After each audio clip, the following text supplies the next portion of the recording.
Welcome back to the studio.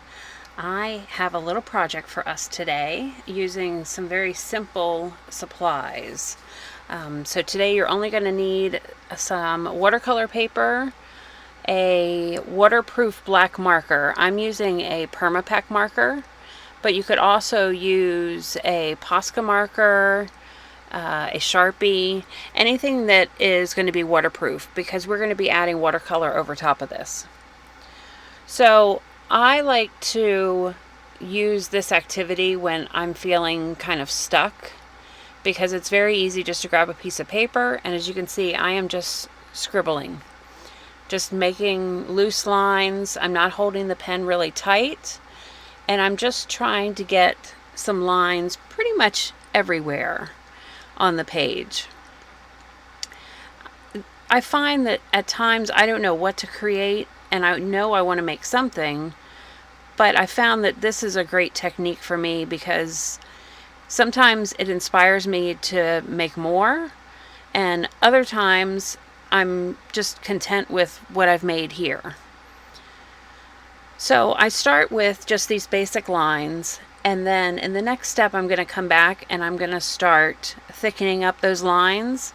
And I also come into each intersection, so wherever two lines meet, and I kind of round off that intersection. So it's creating more of a rounded shape. And so I'm just going to fill that in with my black marker, and then you'll see I'll go over each line, make it a little thicker, round it out, and you'll see how this page already starts to transform with just the marker. And then in the next step, we'll add some watercolor.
So I have all that marker. I made sure it was really dry.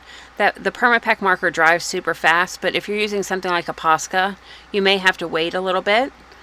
And now I've just grabbed my basic tin of watercolors. I don't think it really matters what brand you use for this, just whatever watercolors you have laying around. I did spritz the page a tiny bit with some water because I really want this to move around. And since these colors are really going to be blending together, I'm staying on one side of the color wheel. So I'm going to stay with mostly blues and greens so that I don't have to worry about my colors mixing and making a muddy color. And just adding water, adding color, just dropping it into these circles. I'm going right over top of the black lines, so I'm not filling in like a coloring book style, because the watercolor you won't even notice once we finish. It'll just kind of disappear on top of those black lines. So I'm just filling this in with as much color as I want. And then I am going to come back and add some black speckles.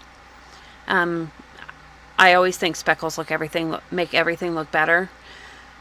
Now, I tried to get this page as dry as possible, but there were a few little sections that were still damp, so it did start to absorb that black color, but I actually like how it turns out at the end. I was a little disappointed when I was working through it, but now that it's done, I am pretty happy with it. So I'll finish with those speckles. Again, I want to make sure that those get dry before I move on to the next step.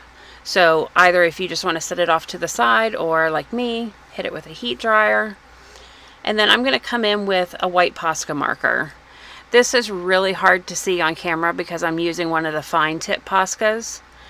And to be honest, I don't know how much it really adds to the final piece. So if you want to skip this step, you're more than welcome to. I could really only see the white dots either if I look very closely, or on those couple areas that have the darker blue, I can see them. But other than that, it doesn't add a huge amount to the piece, but you know me, I always like to grab my Posca and add some dots anyway.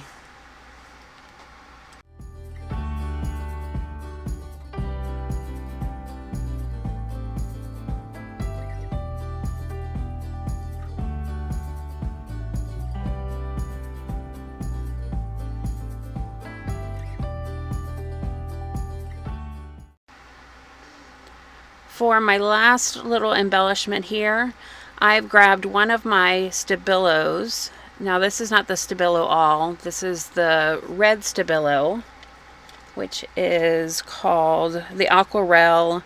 It's an 8008. It is still water soluble, but it's not completely water soluble like the Stabilo All is, the black one. So if I add some lines or some squiggles, that will still stay. You'll still see a line or a squiggle, and then it just grays out a little bit more than the more solid black of a Stabilo All. So sometimes I prefer to grab this one over the black one. And I thought with this green and blue, that would be a much better complement to add a little bit of shadowing. And then the brush I'm using, I'm just tapping into some water just to wet it a little bit, and I am cleaning it off in between because the pigment does get picked up as you're working with the Stabilo pencils.